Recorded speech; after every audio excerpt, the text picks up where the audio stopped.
Hello, this is Mercury Rises with Clash of Empire, now called Last Land, and this is part 2 in my little mini-series called Simplifying My Game.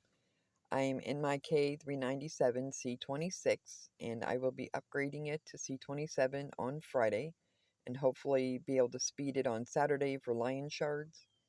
So this little account has been in and out of my hands. And so it was a top 10 account after I had made it C26 rather early and getting T9. And I had given it to one of my game sons and had it returned. And then I gave it to the other game son and again had it returned. So I've been in and out of the kingdom. I'm not as bonded or as close to the players here as I am in other kingdoms um, for the reason that I've been in and out of the kingdom.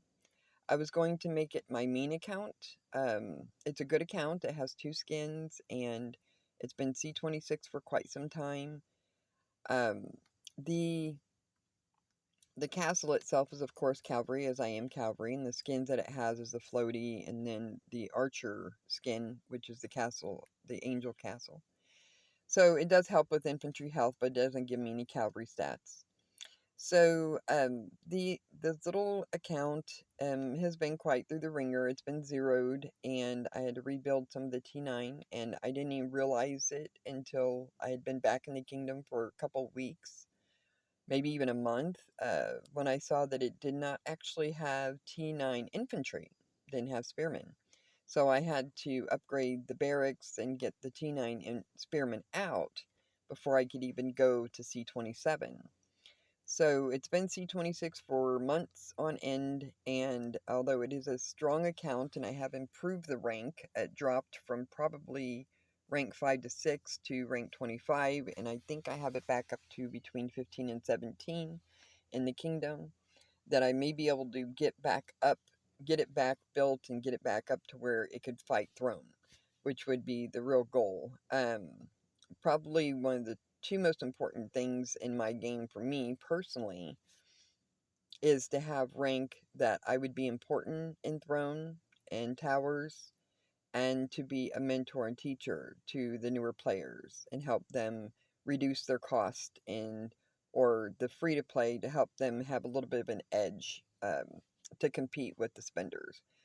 So I show you here that a couple of the players in my alliance have that friend invite skin that is super cute, and I would love to have that skin. It is actually a cavalry skin, and I don't think I can manage it through the friend invite, as it makes it very expensive, but maybe there'll be a future ceremony where they will offer that skin.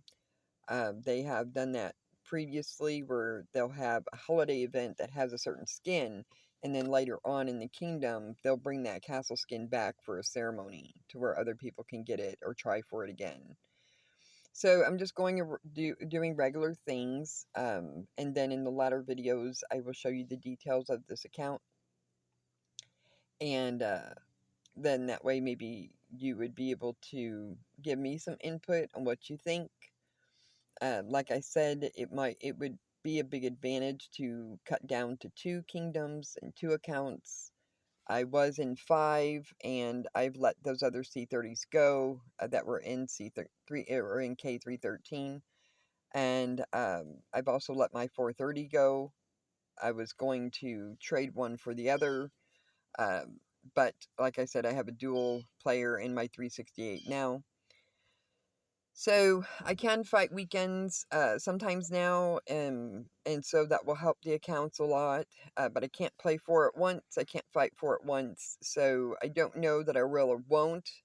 But that's kind of part of the reason for this little mini series, is that if you guys have any suggestions or any input to what might be the 2 best accounts that I have, um, that would be really great. I would love the interaction. I would love to hear what you think about the game. I would really like it if uh, there were more new players in the newer kingdoms. The new kingdoms tend to be very full of captains and old players, and most of them go when it's all done, and they don't stay. And we need new players in those newer kingdoms to, make it more fun and to have uh, just more enthusiasm. The older players, they kind of know what they're doing, so it's a little bit harder, I think.